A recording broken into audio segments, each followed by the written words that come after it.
Good morning! Magandang araw po mga kabutsawals. Dito po ako ngayon sa Rama Beach Resort dito sa Botolan, Zambales.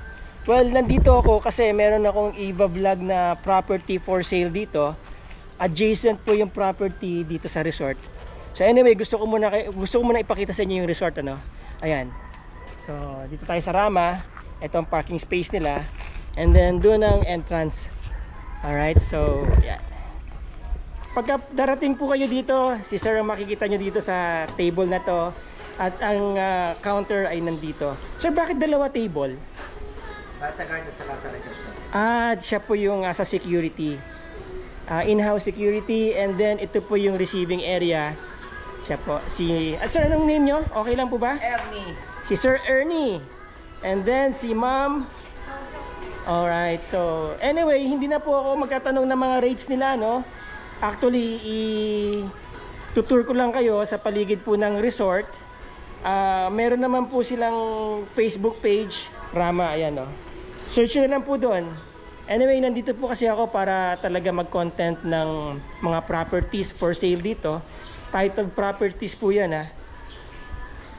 So in the meantime, habang inaantay ko po yung may-ari, si Mr. Roger Bound, ay ikot muna tayo dito sa resort kung saan malapit yung mga properties. Okay. So ito, oh.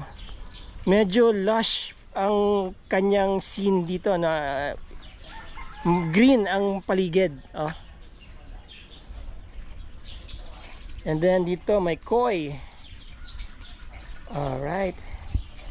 Yan, no. Tapos may aviary. May mga alaga silang lovebirds. African lovebirds yata itong mga to. Malalaki. Tignan natin. Yun, no.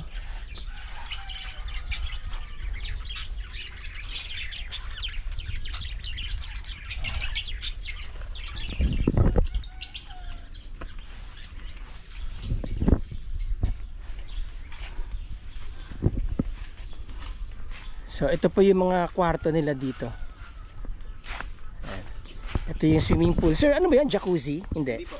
Okay. Swimming pool. Anong lalim yan? 7 feet po. 7 feet. 4, 5, 6, 7. 4, 5, 6, 7. At spring, mainit. Wow! Talaga? Peoples. Ang peoples pag naarawan, reflect stone kasi yan. Hindi siya tulad ng tiles. Talaga? Kakaiba yung swimming pool nyo, ha?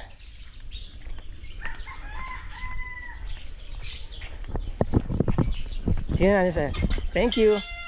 So medyo strict sila dito, no? Hindi basta-basta nakakapasok sa area na to. Medyo nagkaroon lang tayo ng pribileyo dahil si Mr. Roger Bound kinontak ako para sa sales ng mga properties niya. Ano ulit, sir? Mainit siya kasi Sir, depende sa panahon po. Tulad ng sobrang init. Oo. Peoples kasi yan, sir, malilit na stone. Oo. Yan, kakapain natin. Maligamgam siya. Oo. Yun yan. Uy, oo nga. Lalo sir pag gabi yan. Lalo na pag gabi. Ganda yan sa mga medyo old, medyo tatanda. Talaga? Talagang kumbaga buhay na bato yan, ano? Sir, hindi naman sir. Pebble siya. Malilit na stone. Di tulad ng mga uso ngayon ng mga Oo. tiles. Anong year na construct tong pool na to? Matagal na kasi wala nang ganitong mabili halos, Wala eh. na po. Medyo No? lumang style na to. Oo. So old school po tong swimming pool, ayan, no? Kikita niyo yan, pebbles po yan na maliliit. Hindi po to, wala pong ganito sa Zambales. Palagay ko Ito na lang sir. Ha? Private kung meron man, pambahay lang. pambahay lang, oo. So depende daw sa init ng panahon, nag-absorb ng heat yung stone, and then sa gabi mainit to, maligamgam. Ang sarap ng tubig, oh. Para ka rin naka-jacuzzi. Oo, parang jacuzzi. Di ba? Oo. So, ito. Hanggang saan ang Rama? Ito may bakod na to? Okay. Alright. Oo. Anong name mo, sir? Raymart po, Raymart. Raymart. Okay, so check po natin, paikot. Meron silang star apple dito. Itong star apple niya namumunga to? May bunga nga sir, meron bunga. Okay. Oo. Nice. So from here, ito na po yung kanilang mga rooms, no? Yan. check nyo na lang po yung kanilang Facebook page. Type nyo lang Rama Beach Resort, Rama International Beach Resort. Makikita nyo na yan. So ito po yung kanilang mga rooms. Ang lilim dito, oh. Sarap tumambay dito. Oh. Iba ang ano dito, parang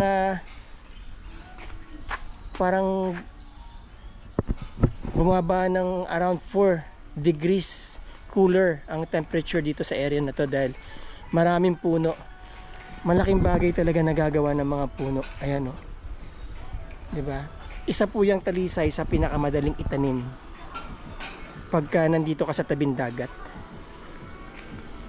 So ito yung mga rooms niya.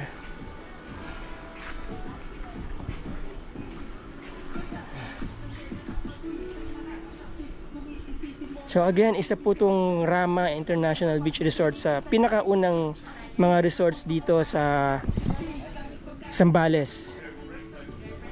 Ayan. Ganda ng dagat ngayon. Oh. Basa parang umulan. Okay, so yan. Merong silang marker kung saan safe maligo. 'Di ba? Nandun po ang Kabanggan going to San Antonio, going to Manila. And then nandito ang papuntang Iba, Botolan to Pangasinan. Sir, ba't basa ang lupa? Umulan ba? Pero nakaraan pero basa pa rin, ano? Okay. Kumusta naman yung mga barko natin? Yeah, didredging pa rin. Didredging pa rin. Kaya yan naman naging problema dito. Yan, dati yan. Dati po malayo po. Dati malayo to. Nandiyan dyan po yan. Alam nyo, mga kabutsyawals, no?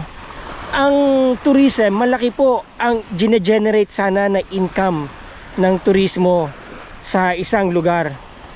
Pero como mas madali kasing kumita ng pera sa pagdidredging, ay yan ang pinagtutuunan ng mga government officials natin. Binibigyan nila ng pagkakataon ng ganito. Ayan, no? Hindi pwedeng hindi po maka-apekto yan sa isang lugar eh. Kung mapapansin nyo, ang dagat po dito kulay itim ang buhangin. Alright? Ayan, example, ito. Ang bigat po niyan. Alam niyo ba ito ay bakal? Iron ore po yan. So malamang ang dinedredge po niyan, mga barko na yan, itong iron ore natin, di ba? Oh. Mina po ito eh. Oh. Di ba ano to? Black sand. Oh, bakal. Oh. Ito actually ang kinukuha yata talaga nila eh. Ginagawa ng bakal. Di ba? Minamagnet nila. So kaya ganito ang nangyari dito sa lugar na to. Ayan, oh. Sayang. Ang ganda pa naman ng dagat, oh. Ha? Nasisira yung mga coral sa dadaanan nila. Kaya hindi ako naniniwala na nagdidredging sila para daw yung ilog makuha nila yung buhangin. Dapat dun sila kumukuha ng buhangin, hindi dito sa Bukana. Ha? Nawala na yung daanan, dati nakakadaan dyan ngayon. Dati nakakadaan dito, ngayon hindi na. Dahil gawa ng barko. Oh, di ba? So, hindi mo pwedeng i-deny yung sinasabi nila na hindi nakakaapekto na nagdidredging daw sa Bukana para daw hindi bumaha dun sa Kabayanan. Pero ang problema kasi dyan sila sa Bukana nagdidredging. So kahit hindi sila dito nagdidredging, kapag hinukay nila ng hinukay doon, pupunta doon ang buhangin para takpan uli yung hinukay nila doon, di ba? Ayan. Simple mathematics po yan, hindi natin kailangan maging scientist para maisip natin yan. But sana naman dumating ang panahon ay mahinto na yan, dredging na yan, dahil ang ganda ng lugar na to. So yan.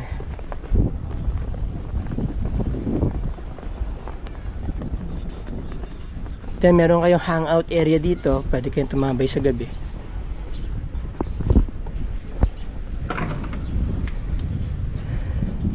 Okay sir, thank you. Name mo? Ramil book Ramil. Alright. So kapag nakabili po kayo ng properties doon, malapit na kayo dito sa resort na to. Ayan. Let's just wait for Mr. Roger Bound to come around.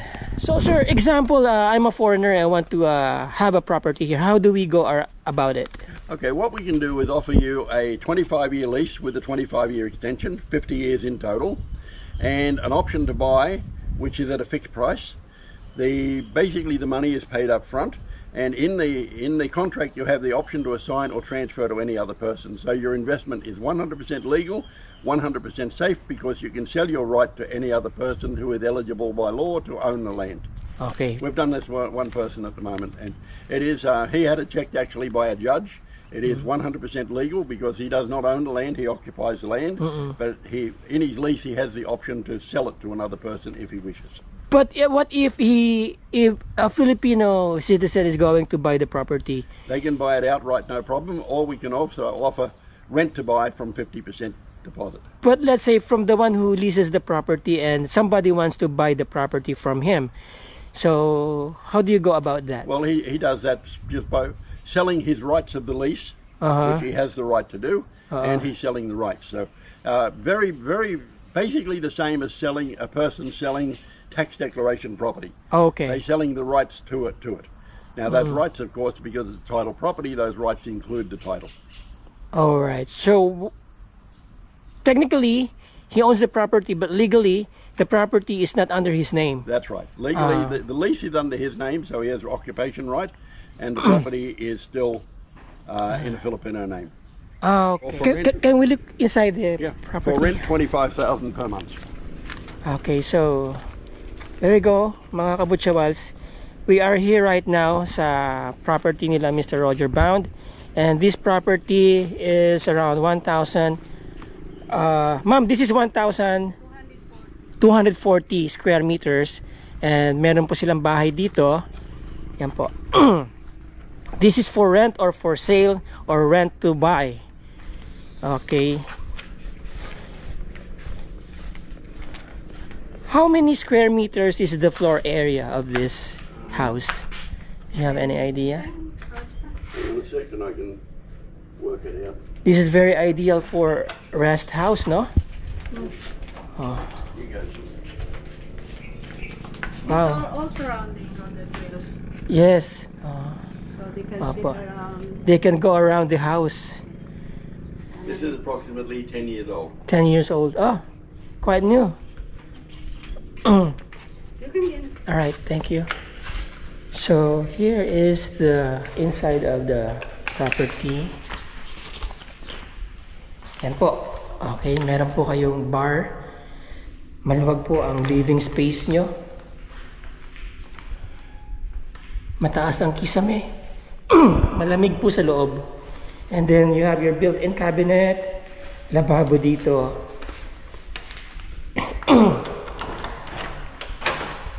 Yun, no? There you go. Ayan.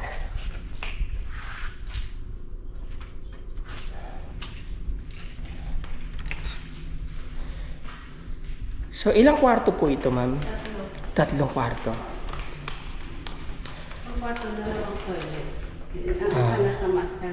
So, this is the master's bedroom. Alright. And then may walk-in cabinet dito, and then you have here your CR, lavatory, and your water closet, shower area. The CR is quite modest, and malaki ang walk-in, ah. And this is the room, ito po. So you have the view from this room. Meron kayong view dito, ayun, oh. Okay. Nice. Malaki mga bintana. Aha. Ayan.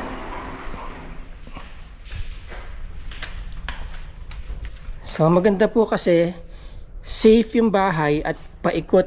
Pwede kayo umikot from any point ng bahay. Yan. Hanggang saan po ang property, ma'am? Hanggang doon sa bakod?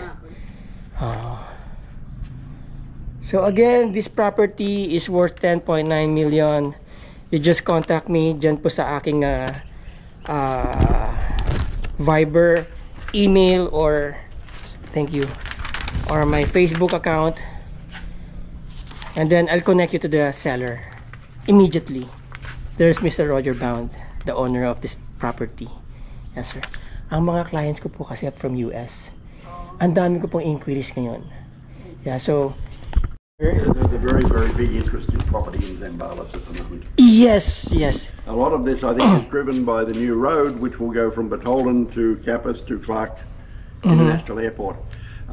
When that's completed, which is estimated next year, will be 45 minutes to Clark and under 3 hours to Manila, Oh, which is half the time it currently takes. okay. That's going to, when that happens, that's going to shoot the price up It's for the certainly real will. estate properties here. That's why it's climbing now. People are already understanding that. Yeah, that is a private road, Yes, right? it's private. Oh, right. We, Apo. still, we own from the highway. Oh, yes. Diyan po highway na yan. It's walking distance from the highway. 300 meters. So you have like how many lots here? There are 10 For lots. there are 10 lots for 1,290 per lot, right? 40. At 1,240 per lot, and they are selling for 7,000 per square meter per lot. All of these lots are titled, ready for transfer. Yeah. Yes. All taxes are updated, ma'am? All dated, Sir? yes. All right. Okay. So when you want this house, mga kabutchawals, just PM me. This is a very good place, no? Especially when you are going to retire, mga ma'am, sir. Yan po. May mga kwarto po dito. Yes po. And then you can walk around the house. Oh, ayan, no? Pwede kayo umikot. Di ba? Ang ganda. Okay. Malamig. Ayan. Meron pa kayong puno ng kasoy. Ang lalaki ng mga... Did you plant these trees? Yes, we did. They're planted actually 32 years ago. Wow. It's a treasure already. Oh. Kasoy. So may mga kwarto, may mga exit, may mga pinto po, exit point nyo from your room. Yan. Same for the kitchen. Yeah. Who designed this house? We did.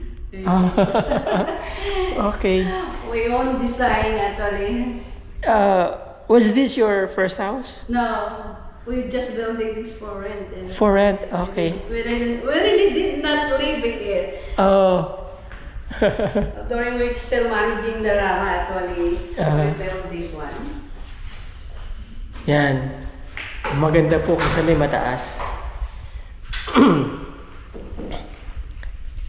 So may CR dito, another room, alright? Common CR ng dalawang room. And this is your hallway papunta po dito sa living room. Yon. So yan. Okay. So tignan po natin yung ibang properties na walang structure, no? Papakita ko lang po sa inyo. So ito po yung frontage na property. Yung point to point na yan, no? Ganyang kaluwag yan. I think that is around 20 meters frontage. 20 meters frontage po, no? 20 meters frontage. Okay. So you have your private road here leading to the highway. So yung highway po nandoon, walking distance. Okay, tapos ito po yung mga sumunod na properties, no? So they have like 10 subdivided lots here. Each one is 1,240 square meters. Binebenta po nila ng 7,000 per square meter. So that is around like mga magkano po yan, may 8 point something. Yeah, so that would be 8 point something million per lot. Titled, ready for transfer. Alright. So yun po yung papuntang Rama Beach Resort. Kung makikita nyo, may access po dun sa dagat, ano? Yes, we have 3 meters access to the beach. Alright, so yun. Yun po yung access sa dagat kung makikita ninyo, no? Yan, yun na po yung dagat. Yun. Okay, so hanggang dito na lang po ang video natin mga kabutsawals. Maraming salamat po sa inyo. Nandito po sa akin ang papers, no. Kung halimbawang may interesado po sa inyo dyan mga ma'am sir, kontakin nyo lang po ako. Kukonek ko po kayo kila Mr. Roger Bound. Alright, maraming salamat po. Yeah. Came in 17.